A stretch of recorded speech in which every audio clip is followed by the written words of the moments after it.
तो आइए हम लोग आज डिस्कस करेंगे कि एक यूनिफॉर्म रॉड जो है उसका हम लोग सेंटर ऑफ मास कैसे निकालते हैं। यूनिफॉर्म रॉड करने का मतलब इसका जो मास का डिस्ट्रीब्यूशन है through out the length equal है। ठीक है, ऐसा नहीं कि यहाँ मोटा है यहाँ पतला है, ये थ्रू आउट द जितना इसका लेंथ है इस रॉड का, जिसको हम लोग एल कंसीडर कर रहे हैं, इसका क्या है through out the mass distribution equal है, इसलिए हम इसको यूनिफॉर्म रॉड बोल रहे हैं। तो इसका हम लोग सेंटर ऑफ मास निकालेंगे। तो देखिए पहले इसका ओरिएंटेशन समझिए। पहले हम इसको रखे कहाँ है, ये y कोऑर्डिनेट है और ये x कोऑर्डिनेट है। ठीक है, y कोऑर्डिनेट और x कोऑर्डिनेट पे इस रॉड को रखा गया है। अब इसका सेंटर ऑफ मास निकालते हैं। तो देखिए इसका जो सेंटर ऑफ मास का y कोऑर्डिनेट होगा वो 0 होगा। कैसे होगा, क्योंकि हम इसका कोई भी पार्ट y एक्सिस पे नहीं है। सपोज कीजिए इसका कोई भी मास पार्टिकल y एक्सिस पे नहीं है, तो इसका y क्या हो जाएगा, देखिए इसका सारा जो मास है यह क्या किस पे है, x एक्सिस पे है। y एक्सिस पे कुछ भी नहीं है। अगर y का हम लोग निकालने चलेंगे तो y का देखिए y का सेंटर ऑफ मास निकालने चलेंगे तो y का सेंटर ऑफ मास का फॉर्मूला क्या होता है, टोटल मास। सपोज कीजिए total mass into r divided by total मास। तो r y जो है यहाँ y1 लिखेंगे, तो y कोऑर्डिनेट में इसका कुछ पार्ट है तो y क्या हो जाएगा, यहाँ पे y इधर 0 हो जाएगा, तो ये पूरा टर्म क्या हो जाएगा 0। यानी कि y जो कोऑर्डिनेट होगा इसके सेंटर ऑफ मास का क्या होगा 0। तो हम कह सकते हैं कि जो रॉड्स x एक्सिस पे है उसका y कोऑर्डिनेट क्या हो जाएगा 0। यानी कि कह सकते हैं कि इसका सेंटर ऑफ मास किस एक्सिस पे लाई करेगा, x एक्सिस पे लाई करेगा, क्योंकि y तो क्या हो रहा है 0 हो रहा है। आइए इसको फाइंड आउट करते हैं। इसमें थोड़ा सा कैलकुलस का हम लोग यूज करेंगे। देखिए कैसे कैलकुलस का यूज करेंगे। पहले देखिए हमने स्मॉल पार्टिकल लिया dm, जिसको हमने नाम दिया dm, और इसका लेंथ लिया dx। ठीक है, अब पहले इस dm और dx का हम लोग सेंटर ऑफ मास निकालने का कोशिश करेंगे और इसको फिर हम लोग इंटीग्रेट करके पूरे टोटल रॉड का मास निकालेंगे। तो उसके पहले हम लोग एक टर्म डिफाइन करते हैं लैम्डा। लैम्डा क्या होता है, मास पर यूनिट लेंथ, यानी पर यूनिट लेंथ में कितना मास है इस रॉड के पास, यही हम इससे डिफाइन करते हैं। तो लैम्डा इक्वल टू क्या हो जाएगा, total mass divided by total length. तो मास इक्वल टू क्या हो जाएगा, लेंथ इनटू लैम्डा। ठीक है, इसी कॉन्सेप्ट का यूज करके अब देखिए यहाँ हम लोग इस पार्टिकल का जिसको हम लोग डिनोट करते हैं dm से, और इसका लेंथ है dx, इसका हम लोग निकालते हैं सेंटर ऑफ मास। तो सेंटर ऑफ मास का फॉर्मूला क्या होता है, एक सेंटर ऑफ मास यानी कि मास पार्टिकल का मास इनटू इसका x कोऑर्डिनेट, तो x और डिवाइडेड बाय टोटल मास। तो टोटल मास क्या हो गया, कैपिटल M से हम इसको डिनोट कर रहे हैं। ठीक है, अब देखिए इस dm को हम लोग रिप्रेजेंट करेंगे, किस में लिखने की कोशिश करेंगे, इस x के टर्म में लिखने की कोशिश करेंगे। तो dm देखिए, तो dm क्या, यहाँ अगर लेम्डा को डिफाइन करेंगे तो total mass divided by total length. तो यहाँ लेम्डा क्या हो जाएगा dm, टोटल मास इस पार्टिकल के पास कितना है dm है, और टोटल लेंथ इसका क्या है dx है, तो लेम्डा क्या हो जाएगा dm बाय dx। अगर यहाँ से dm हम लोग फाइंड आउट करें तो क्या हो जाएगा लेम्डा इनटू dx। तो देखिए लेम्डा dx है, तो यहाँ dm की जगह पे हम क्या लिख दें, लेम्डा dx x पहले से डिवाइडेड बाय टोटल मास। ठीक है, अब देखिए x सेंटर ऑफ मास यहाँ फाइंड आउट कीजिएगा तो क्या होगा, इसको देखिए dx को उधर लेके जाइए लेम्डा, और देखिए इसको इंटीग्रेट करेंगे तो यहाँ इंटीग्रेट, पहले इसको सिस्टम में लिखा जाए। तो देखिए lambda x dx bye total मास m। अब क्या करना है, लेम्डा x dx, तो x कहां से कहां तक चेंज कर रहा है, छोटा छोटा पार्टिकल लेंगे तो x कहां से चेंज कर रहा है, 0 से लेके कहां तक l तक, इसका पूरा लेंथ क्या है l है, तो 0 से स्टार्ट होके l तक। तो इसका इंटीग्रेशन कहां से कहां तक होगा, 0 से लेकर l तक। अब देखिए इसमें हम लोग क्या देखेंगे, इसमें वेरिएबल टर्म कौन सा है, वेरिएबल टर्म को इंटीग्रेट करेंगे और कांस्टेंट को बाहर निकालेंगे। कैलकुलस में आप लोग देखे होंगे, पढ़े होंगे। तो देखिए यहां से शुरू करते हैं।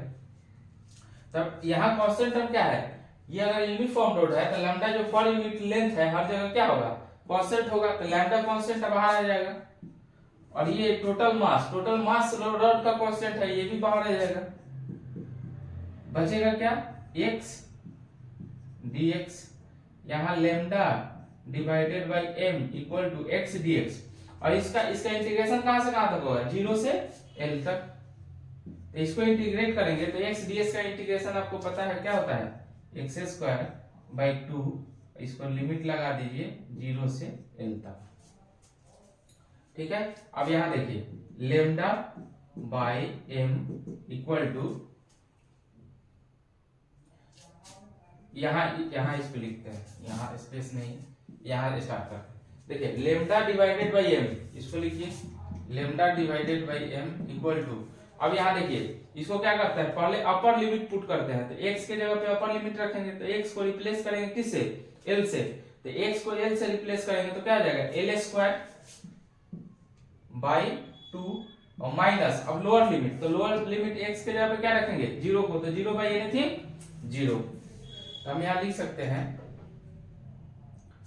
x सेंटर ऑफ मास, यहाँ लिख सकते हैं lambda by m into L square by 2। अब देखिए इस लेमडा को हम क्या लिख सकते हैं, लेमडा को क्या लिख सकते हैं, m बाई एल लिख सकते हैं, तो लेमडा को रिप्लेस कर दीजिए m बाई एल से, m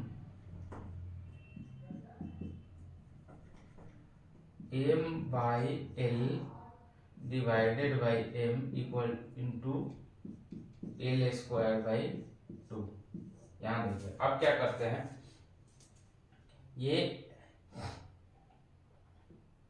एल एक एल से एक एल चला जाएगा, यानी कि स्क्वायर ये खत्म हो जाएगा, बचेगा एल, और देखिए एम से एम खत्म हो जाएगा, बचेगा क्या, x centre of mass equal to क्या आ जाएगा, एल बाई 2, यानी कि इसका जो सेंटर ऑफ मास होगा कहाँ होगा, एल बाई 2, यानी कि रॉड का जो हाफ ऑफ द लेंथ है यहीं पे कहीं पे इसका सेंटर ऑफ मास यानी कि इसका एक्स कोऑर्डिनेट होगा, और वाई कोऑर्डिनेट क्या होगा इसका 0। तो किसी भी रॉड का, ध्यान दीजिएगा, किसी भी रॉड का, यूनिफॉर्म रॉड का जो सेंटर ऑफ मास होता है क्या होता है, इसके ठीक हाफ ऑफ द लेंथ यानी कि मिडिल में होता है। ठीक है, यहां से हम लोगों को पता चल गया। एक बार और समझिए, हमने क्या किया, पहले एक छोटा पार्टिकल लिया dx लेंथ का और dm मास का, इसका हमने सेंटर ऑफ मास निकाला और इसको पूरा इंटीग्रेट किया, कहां से कहां तक, 0 से l तक। जब हमने इंटीग्रेट किया 0 से l तक तो हमको क्या मिला, एक centre of mass l by 2। आइए हम लोग निकालते हैं centre of mass of semi circular arc. Semi circular arc हम सेंटर ऑफ मास कैसे निकालते हैं, चलिए सेमी सर्कुलर आर्क क्या है, एक हमने यूनिफॉर्म मास का रॉड लिया है, उसको बेंड कर दिया है सेमी सर्कुलर शेप में। ठीक है, इसको प्लेस कैसे किया है, इसका जो ओरिजिन है वो एक्स वाई के ओरिजिन पे रख दिया है, जो इसका सेंटर है सेमी सर्कुलर आर्क का, और जो सिमेट्रिसिटी देखिए, half of the parts Y axis के राइट साइड है, half of the part Y axis के लेफ्ट साइड है। ठीक है, यानी कि कह सकते हैं कि ये वाई एक्सिस के क्या है, सिमेट्रिकल है दोनों, तो वाई एक्सिस के सिमेट्रिकल है, तो हम कह सकते हैं कि वाई एक्सिस के सिमेट्रिकल है, तो इसका जो सेंटर ऑफ मास का एक्स कंपोनेंट होगा क्या होगा, 0 होगा, क्योंकि सेंटर ऑफ मास जो है कहीं ना कहीं वाई एक्सिस पे लाई करेगा। तो वाई एक्सिस पे अगर सेंटर ऑफ मास लाई करता है तो इसका एक्स कोऑर्डिनेट वाई एक्सिस पे जितना भी पॉइंट होगा उसका एक्स कोऑर्डिनेट क्या हो जाएगा, 0। तो हमारा इंटरेस्ट क्या होगा कि अगर हम Y coordinate centre of mass का फाइंड आउट कर ले तो हमको सेंटर ऑफ मास यहाँ से निकल जाएगा। तो आइए वाई कोऑर्डिनेट निकालते हैं। तो वाई कोऑर्डिनेट निकालने के लिए वाई सेंटर ऑफ मास क्या हो जाएगा, पहले हमने एक डीएम पार्टिकल लिया और इसका सेंटर ऑफ मास निकाला, इस निकालेंगे और फिर इसको इंटीग्रेट करेंगे तो हम पूरे सेमी सर्कुलर आर्क का सेंटर ऑफ मास आ जाएगा। तो पहले डीएम पार्टिकल लिए थे, डीएम का निकाले थे, यहाँ देखिए थीटा पे डी थीटा, मान लीजिए डीएम जो है ये डीएक्स लेंथ का है और ये डी थीटा सेंटर पे एंगल बना रहा है, थीटा पे डी थीटा, और ये आर जो है इसका रेडियस है। तो हमने डीएम लिया आर साइन थीटा, यानी कि इसका जो लेंथ है इसका वाई कोऑर्डिनेट, इस डीएम का वाई कोऑर्डिनेट क्या होगा, वाई कोऑर्डिनेट यही होगा, यही ना होगा। तो यहां से यहां तक का लेंथ कैसे निकाले, मान लीजिए रेडियस आर है तो ये यहां से यहां तक का लेंथ हो जाएगा आर cos थीटा, और यहां से यहां तक का लेंथ कितना हो जाएगा आर sin थीटा। तो यहां से यहां तक का एक्स कोऑर्डिनेट हम ले लिया r sin theta divided by total mass, यही हमारा सेंटर ऑफ मास का फार्मूला है। अब क्या करते हैं, अब इस डीएम को चेंज करते हैं, डीएम को रिप्लेस करते हैं। मान लीजिए dx लेंथ का है तो हम dx लेंथ का है तो dx को लिख सकते हैं r d थीटा, ये हम लोग जानते हैं r d थीटा, यानी कि थीटा l बराबर r थीटा होता है ना, तो यहाँ इस लेंथ को लिए तो dx बराबर r d थीटा लिख सकते हैं। अब dm को लिख सकते हैं, dm क्या होता है, ये टोटल लेंथ और इनटू लेमडा, यानी कि dm मास कितना हो जाएगा, लैम्डा क्या हो जाता है मास पर यूनिट लेंथ, तो इसके लेंथ से अगर लेमडा को मल्टीप्लाई कर देंगे तो इसका मास निकल जाएगा। तो ये लेंथ है r d थीटा और इसको लेमडा से मल्टीप्लाई कर दिए तो इसका क्या निकल गया, मास निकल गया। तो लेमडा r d थीटा। अब देखिए अब क्या करेंगे, इसको रिप्लेस कर देंगे, dm को रिप्लेस किए किससे, लेमडा r d थीटा से और r sin थीटा पहले से। अब इसमें देखेंगे कांस्टेंट टर्म कौन सा है, कांस्टेंट टर्म को बाहर किए तो लेमडा है कांस्टेंट टर्म और रेडियस है इसका जो सेमी सर्कुलर आर्क का रेडियस जो है वो भी कांस्टेंट है, तो दोनों को बाहर कर लिए r r r स्क्वायर और sin थीटा, थीटा चेंज कर रहा है तो थीटा चेंज कर रहा है, थीटा को अंदर रखे और थीटा कहां से कहां तक चेंज कर रहा है, थीटा यहां से यहां लेके यहां तक चेंज कर रहा है। तो 0 से स्टार्ट करते हैं, कहां तक जाता है 180 डिग्री का एंगल बनाता है, यानी कि 0 से पाई तक। अब sin थीटा को इंटीग्रेट करेंगे तो sin थीटा का इंटीग्रेशन कितना आता है, माइनस cos थीटा और माइनस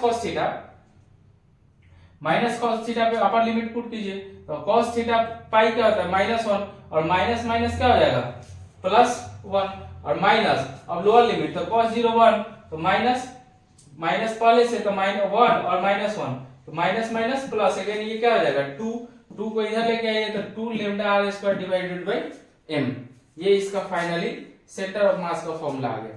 तो ऐसे हम लोग सेमी सर्कुलर आर्क या सेमी सर्कुलर लूप का centre of mass find out करते हैं और ये पॉइंट कहां लाई करेगा, ये पॉइंट यहां एक्स एक्सिस पे कहीं ना कहीं लाई करेगा।